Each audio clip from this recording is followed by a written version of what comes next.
سفارت اوکراین رو روسیه گناهکار کرد و اینکه با راهنمایی سفارت اوکراین در تاجیکستان یعنی هم تندروها آمادگی دیدند، مبلغ گذاری شدند، یعنی مخشویی شدند و شما گفتید که این خیلی اتهامی سخت است به تاجیکستان و باید جانب تاجیکستان واکنش کند و اگر واکنش هم نکرد این خیلی اتهامی سخت است. در اونجا به این شما اشاره کرده بودید. لیکن چند روز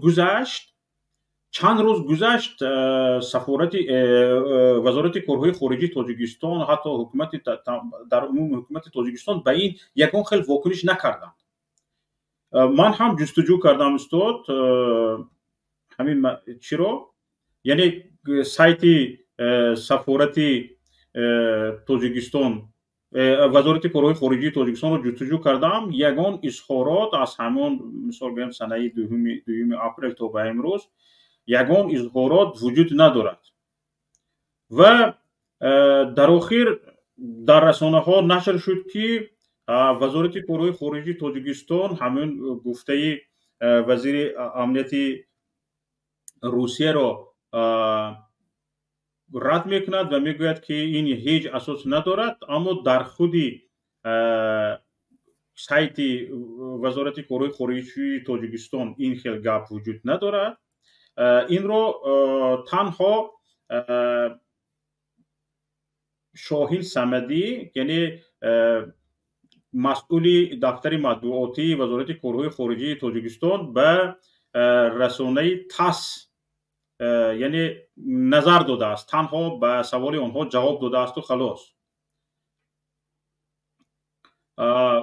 اما در خودی وزارت کارهای خارجی در سایتش باشد یگان چیز در این باره گفته نشده است و دیگر رسانه ها هم من دیدم دیگر رسانه ها هم از همین یعنی جواب گرفته همین رسانه تاس اونها گفتآورد کردن، یعنی گفتآورد از رسانه تاس.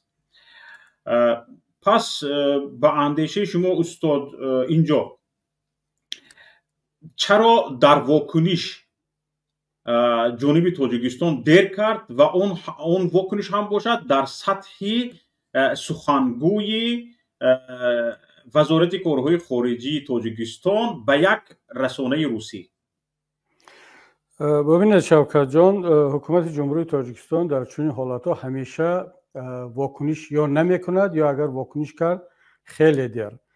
و چرا خیلی دیر واکنش میکند؟ اونا منتظر میشن که آیا از طرف جامعه یگان طلب درخواست میشود آیا واکنش های دیگر هست یا نیست. معمولا اگر ببینند که نه هیچ کس در این باره صحبت نمیکند آنها گوش خود را به کری میزنند گویا که با آنها هیچ ربط ندارد و معمولا این گونه واکنش های در هنگام حکومت از زبان کدام یک مسئول درجه دوم سفارت سخنگو می شود، نه از زبان مقامات اول یا دوم کشور که وظیفه دارند در چنین حالت ها واکنش نشان بدهند.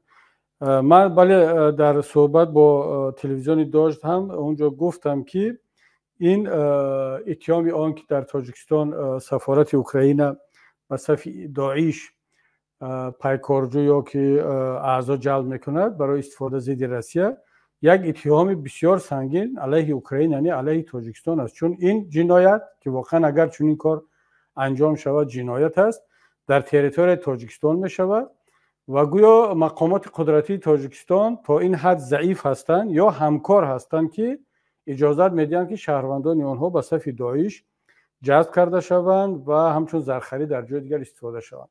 و من در همونجا گفتم که به این اتهام باید حکومت جمهوری تاجیکستان جواب بگوید که باور ندارم جواب بگوید چون این جرأت و جسارت رو ندارد. و امروز ما شاهد این واکنش بسیار هم ضعیف خیلی درهنگام و اون هم در سطح خیلی پایان شده.